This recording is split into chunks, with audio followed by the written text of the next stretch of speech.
বন্ধুরা সবাইকে good afternoon. আমি আজকে আপনাদের সঙ্গে কিছু কথা শেয়ার করতে চাই। আমি আজকে আলপনাদিকে নিয়ে কিছু কথা বলবো। আলপনাদিকে আশা করি সবাই চেনেন। আলপনা রুবি ব্লগ, সবাই নিশ্চয়ই বেশিরভাগ মানুষই ওনার ব্লগের মানে ভক্ত, আমিও তাদের মধ্যে একজন। ওনার ব্লগগুলো, ওনার ফানি ভিডিওগুলো আমার মানে ভীষণই ভালো লাগতো, মন ছুঁয়ে যেত। ওনাদের সমস্ত ব্লগই প্রায় আমি দেখতাম। হঠাৎ করে একটা খারাপ খবর আসে যে আলপনাদি আমাদের সবাইকে ছেড়ে চলে যায়। ভীষণই একটা কষ্টের খবর, শোকের খবর। তখন আমি ভিডিওটা বানাইনি, তখন একটা শোকের মুহূর্ত ছিল। তো শুনেছি আলপনাদির নাকি গল ব্লাডারে স্টোন পড়েছিল, সেখান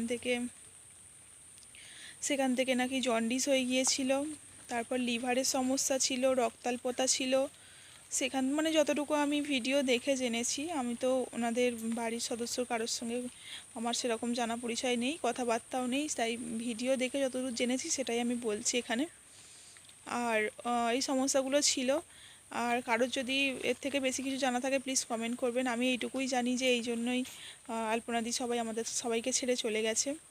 ওনার বাড়ির লোক অনেক ডাক্তার মানে দেখানোর চেষ্টা করেছিল, বাইরে টিকিট যাওয়ার জন্য টিকিটও কেটেছিল, কিন্তু তার আগেই কোনো চেষ্টা করার আগেই আলপনাদি আমাদের সবাইকে ছেড়ে চলে যায়। তো আমি যেটা বলবো, কাউকে বাইরে থেকে দেখে ঠিক বোঝা যায় না যে সে কতটা কষ্টের মধ্যে ছিল। আলপনাদির ফানি ভ্লগগুলো যখন আমরা দেখতাম, ওনার মানে উনি আমাদের যেরকমভাবে হাসাতো, আমরা সেরকমভাবে হাসতাম। মনে হতো যে এত মানে হাসির ভিডিও, হাসির ব্লগ করছে, মানে তো এরা খুব ভালো আছে। আলপনাদি যে অতটা অসুস্থ প্রথম দিকে আমরা কেউই কিন্তু বুঝতে পারিনি। শেষের দিকে আমরা কিছুটা আন্দাজ করতে পেরেছিলাম যখন ভিডিও ভাইরাল হলো আলপনাদির অসুখের ব্যাপারে। তখন প্রথম দিকে কিন্তু আমরা কেউই বুঝতে পারিনি, অথচ উনি অত রোগে ভুগছিলেন।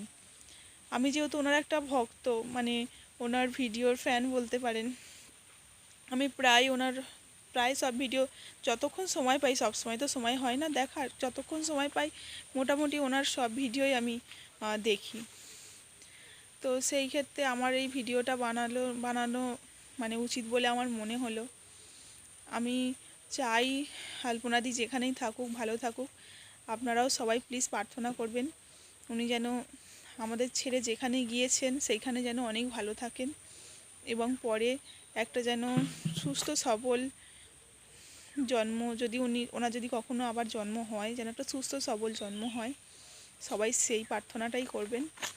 আর ওনার পরিবারের লোকও যেন সবাই খুব ভালো থাকে।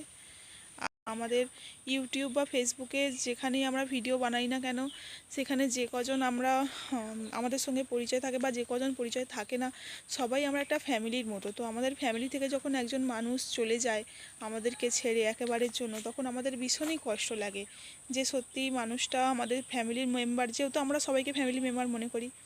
একজন চলে যাওয়া মানে সেখানে আমাদের একজন ফ্যামিলি মেম্বার কমে যাওয়া।